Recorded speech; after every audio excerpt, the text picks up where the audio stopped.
c'est-à-dire que quelle formation vous voulez avoir lorsque vous serez en Turquie. Voilà.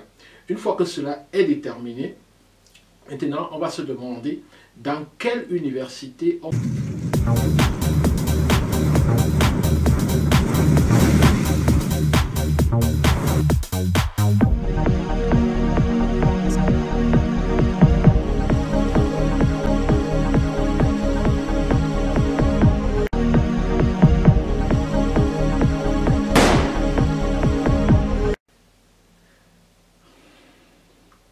Salut tout le monde, j'espère que vous allez bien et j'espère que tout se passe bien dans votre vie et surtout dans votre business et dans vos études pour ceux qui sont encore étudiants.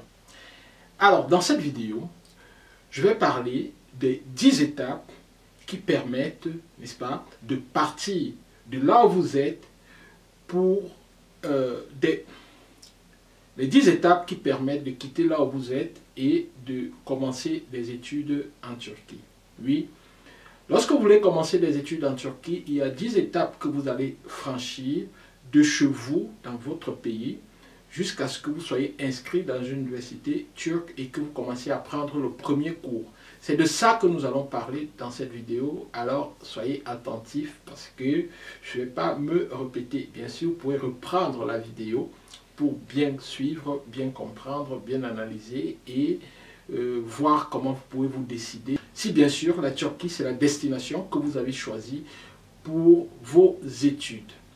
Alors, la première étape pour étudier en Turquie, c'est de choisir votre université. Le choix de votre université, c'est quelque chose de déterminant lorsque vous envisagez de faire vos études en Turquie. Bien sûr, pour choisir cette université, il faut tenir compte de plusieurs critères. Qu'est-ce que vous voulez comme formation? D'abord, quelle formation vous êtes en train de faire dans votre pays? À quel niveau vous êtes? Quel niveau d'études vous êtes? C'est-à-dire, est-ce que vous êtes en train de préparer votre baccalauréat? Ou alors, est-ce que vous êtes encore en première, en troisième? Quel est votre niveau d'études actuel? À quel niveau vous êtes actuellement? Maintenant que vous avez déterminé ça, quelle est la filière que vous faites actuellement? C'est-à-dire, comment est-ce que vous vous projetez dans l'avenir? C'est-à-dire que quelle formation vous voulez avoir lorsque vous serez en Turquie. Voilà. Une fois que cela est déterminé, maintenant on va se demander dans quelle université on peut obtenir cette formation, c'est-à-dire quelle est l'université qui offre la formation que vous voulez faire. Une fois qu'on va déterminer cela, ou du moins quelles sont les universités qui offrent cette formation. Maintenant, quels sont les critères? C'est-à-dire que quels sont les montants, par exemple, si c'est le critère financier, quels sont les montants des pensions dans ces différentes universités et quel est votre budget. En fonction de ça, nous choisissons l'université qui convient avec votre budget. Quelles sont les villes que vous ciblez? Quelles sont vos ambitions? Est-ce que Istanbul est mieux par rapport à ce que vous voulez? Est-ce que c'est Ankara? Est-ce que c'est Izmir? Est-ce que c'est Antalya? Est-ce que c'est Bursa? Est-ce que c'est...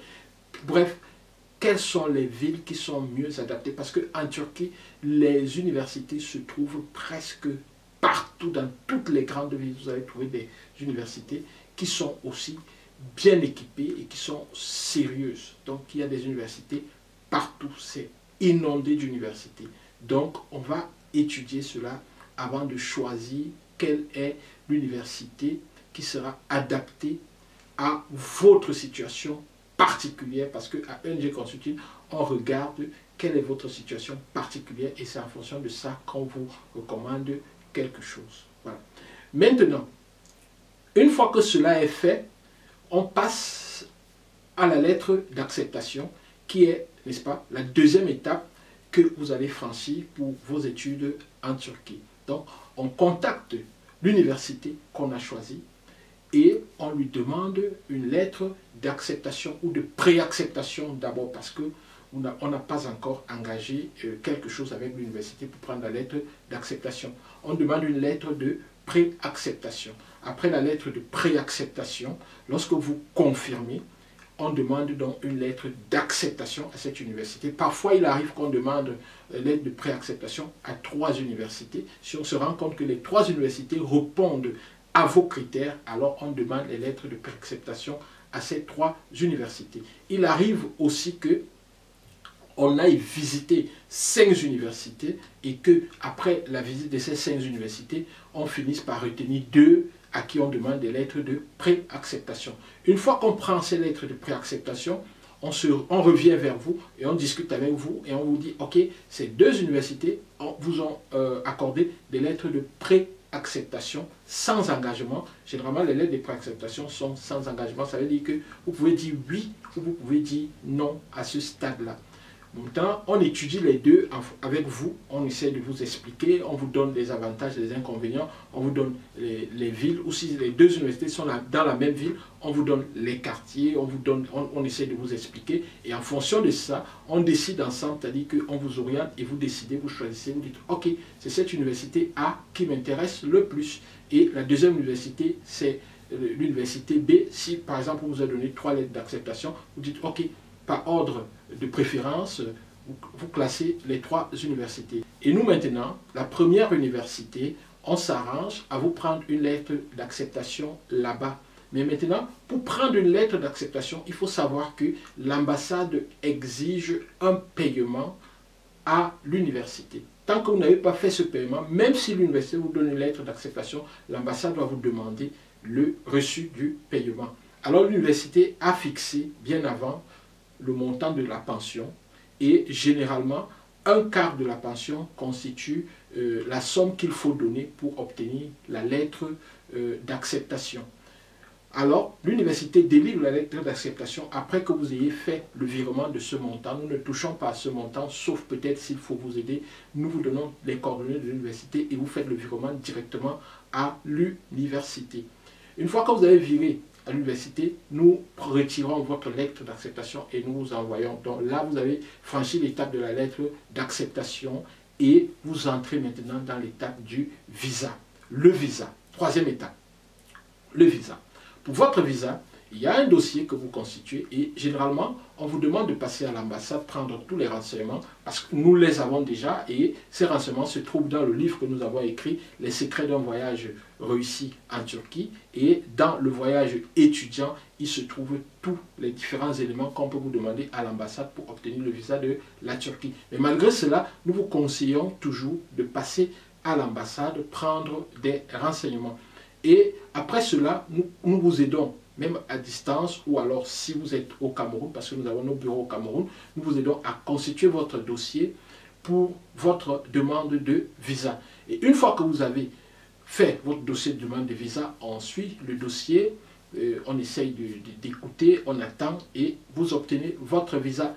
Bravo, vous avez maintenant votre visa, il faut préparer votre voyage. Nous vous aidons à préparer votre voyage en vous donnant les différentes indications qui vont vous permettre de rassembler tout ce qu'il faut comme documentation, comme éléments, comme bref, tout ce qu'il faut pour apprêter votre sac et tout pour un voyage réussi. Et c'est à cette étape que nous vous conseillons vivement de lire le livre que nous avons écrit, Les secrets d'un voyage réussi en Turquie, parce qu'à l'intérieur de ce livre-là, il y a plusieurs conseils, plusieurs indications qui vont vous permettre de mieux vous préparer pour votre prochaine destination et pour votre prochaine vie, pour votre prochaine life. Nous avons également des partenaires qui vous permettront de prendre des billets d'avion à des prix raisonnables, de faire des réservations d'hôtels le cas échéant, assurance le cas échéant, bref, vous préparez votre voyage et vous vous retrouvez dans l'avion, vous volez et vous atterrissez en Turquie. Vous avez franchi la 4e étape. Maintenant, la 5e étape, il vous faut vous installer. Généralement, pour l'installation, avant, on ne le faisait pas, mais maintenant que nous avons eu les différentes autorisations qu'on demandait depuis un certain temps, nous pouvons déjà passer à cette étape-là. Nous avons la possibilité maintenant de réserver des maisons, des logements pour vous, même avant que vous ne veniez ici. Parce que vous savez, la loi est très compliquée. Lorsque vous allez habiter dans une maison, généralement, il faut que c'est vous qui fassiez le contrat de bail pour cette maison. Ce qui fait que c'était difficile pour nous de faire des réservations des domiciles lorsque nos étudiants étaient encore à l'étranger. Mais nous avons introduit, nous avons pris des agréments pour ça avec nos dossiers d'entreprise, ce qui fait que maintenant, nous pouvons prendre un logement au nom de l'entreprise et lorsque vous venez, vous avez le droit de loger dans ce domicile-là alors que le domicile appartient entre guillemets à ENG Consulting. Nous avons pris ces agréments-là pour faciliter les choses parce que certains de nos étudiants arrivaient ici, ils étaient obligés de passer par l'hôtel en attendant que nous arrangeons tout, en attendant de trouver le logement, ce qui n'est toujours pas évident. Mais désormais, nous pourrons réserver votre logement lorsque vous êtes encore dans votre pays et lorsque vous venez, vous quittez l'aéroport pour aller directement dans votre domicile. Donc ce volet est déjà réglé. Donc pour l'installation, donc lorsque ce volet-là, nous l'avons réglé, lorsque vous arrivez, vous installez juste dans votre logement. Ça veut dire que vous avez franchi la 5e étape. Maintenant, nous passons à la 6e étape, l'inscription à votre université. Bravo, vous êtes arrivé en Turquie, vous êtes sur place. Qu'est-ce qu'il vous reste à faire? Vous êtes venu pour des études, alors vous devez partir à l'université. Partez à l'université pour votre inscription. Il y a plusieurs formules que nous pouvons appliquer pour vous faciliter l'inscription. Mais toujours est-il que vous faites l'inscription, nous vous accompagnons bien sûr, et vous faites votre inscription. Et une fois que vous avez fait l'inscription, l'université vous donne un certain nombre de documents, parmi lesquels l'Öğrenci Belgesi. L'Öğrenci Belgesi, c'est le certificat de scolarité. Ça s'appelle en turc Öğrenci Belgesi. Öğrenci, c'est étudiant. Belgesi, c'est document. Donc, c'est comme le document de l'étudiant, s'il faut dire ainsi. Donc, une fois que vous avez votre Öğrenci Belgesi, n'est-ce pas? Ce que vous allez faire, c'est utiliser cet Öğrenci Belgesi pour dire à l'immigration, je suis là, je suis inscrit à l'université, alors j'ai besoin d'un permis de résidence étudiant. Maintenant, pour le dire à l'immigration, vous êtes déjà inscrit, ça veut dire que vous avez passé l'étape 6, vous passez à l'étape 7, la prise du rendez-vous. Pour le dire à l'immigration, vous devez prendre un rendez-vous parce que justement, à l'immigration, on ne va pas à l'immigration sans rendez-vous. Vous prenez donc un rendez-vous en tant qu'étudiant en utilisant ce que nous avons appelé Öğrenci Belgesi. Nous sommes à la 7e étape. Une fois que vous avez pris le rendez-vous, vous avez tous les documents de rendez-vous, vous avez dépassé la 7e étape, vous passez à la 8e étape. Le jour du rendez-vous, vous allez avec tous les documents, parmi lesquels l'Öğrenci Belgesi, votre passeport, le visa, les photocopies de tout ce qu'on veut, photos biométriques et tous les documents qu'on vous demande. Alors, vous arrivez, vous déposez pour votre résidence. On vous enregistre dans le système et on vous remet une sorte de reçu avec lequel vous pouvez fonctionner, vous pouvez circuler sans problème, en attendant que votre permis de résidence soit imprimé, qu'il sorte et qu'on vous le remette. Et généralement, on vous envoie votre permis de résidence par la poste à votre adresse. Donc, une fois que vous avez votre permis de résidence, bravo, vous venez de franchir la 8e étape et vous passez à la 9e étape, l'intégration. L'intégration, on ne va pas attendre, bien sûr, que vous obteniez votre permis de résidence. Une fois que vous avez pris le rendez-vous, vous avez fait tout ce qu'il faut, vous avez fait les dépôts, nous vous aidons également à vous intégrer et ça c'est la 9e étape.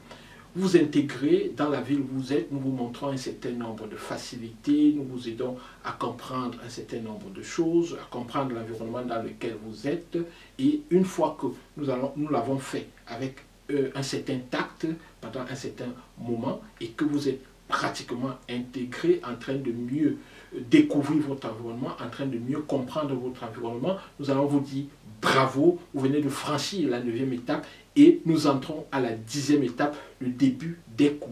Le début des cours peut se faire simultanément avec l'intégration, mais toujours est-il que maintenant, le début des cours à votre université, c'est quoi? C'est que vous imprégnez, vous prenez, vous mettez vos empreintes au niveau du campus de votre université, que ce campus soit virtuel ou physique. Vous commencez vraiment à prendre des cours, vous prenez, vous passez en quelque sorte à l'action. Et généralement, la prise des cours, lorsque vous arrivez et que votre programme est en turc, ce que nous recommandons bien sûr très bien à tous nos étudiants de faire des programmes en turc. Parce que si vous voulez faire des programmes en anglais, pourquoi venez-vous en Turquie? Allez en Angleterre ou aux États-Unis d'Amérique. Si vous venez en Turquie, commencez par le turc, c'est très important parce que c'est ça qui va vous permettre de mieux comprendre votre environnement et même de trouver facilement le boulot pendant ou alors après vos études. Et là, vous êtes au début de vos cours, vous suivez des cours, vous prenez des cours, généralement des cours de turc. Et lorsque vous finissez les cours de turc, l'année qui suit, vous intégrez l'université. Sachez que les cours de langue dans le monde se divise en 6 niveaux. A1, A2, B1, B2, C1 et C2. C2, c'est lorsque, après votre formation, vous parlez pratiquement comme un natif de la langue. Mais pour intégrer l'université en Turquie, il faut faire le A1, faire le A2, faire le B1. Lorsque vous avez B1, vous pouvez commencer les cours à l'université. Vous pouvez faire le B2, vous pouvez faire le C1. Mais généralement, pour les boursiers du gouvernement turc, on exige le C1. Je ne sais pas si c'est toujours le cas, mais à notre époque, on exigeait que vous ayez au moins le C1. Et nous sommes allés justement jusqu'au C1. Voilà. Nous n'avons pas fait le C2, nous avons eu la possibilité de faire le C2 après que nous soyons à l'université, mais nous n'avons pas saisi cette occasion parce qu'il y avait tellement de choses à faire, tellement de choses à faire.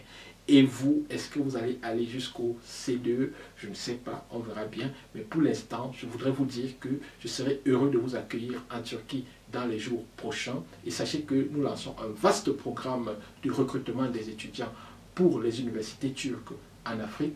Nous allons d'ailleurs descendre dans certains pays avec une forte délégation pour faire des tests de recrutement. Et à l'issue de ces tests-là, il y a des étudiants qui pourront obtenir des bourses, des facilités pour étudier dans certaines prestigieuses universités de la Turquie. C'est ainsi que nous serons au Cameroun, nous serons au Gabon, nous serons en Côte d'Ivoire. Pour les autres pays, nous ne sommes pas encore sûrs, mais Cameroun, Gabon, Côte d'Ivoire, c'est sûr, les dates sont connues. Vous pouvez juste aller en bas de cette vidéo pour voir les détails et voir le prospectus sur nos différents sites et cliquez sur le lien pour vous inscrire si vous êtes intéressé. N'hésitez pas, cliquez sur le lien, inscrivez-vous ou contactez-nous pour en savoir plus. Ce sera au mois d'avril, ces différentes visites-là. Merci d'avoir suivi cette vidéo. N'hésitez pas à nous contacter si vous êtes intéressé par les études en Turquie. Sur ce, je vous dis merci, au revoir et à très bientôt. Bye bye.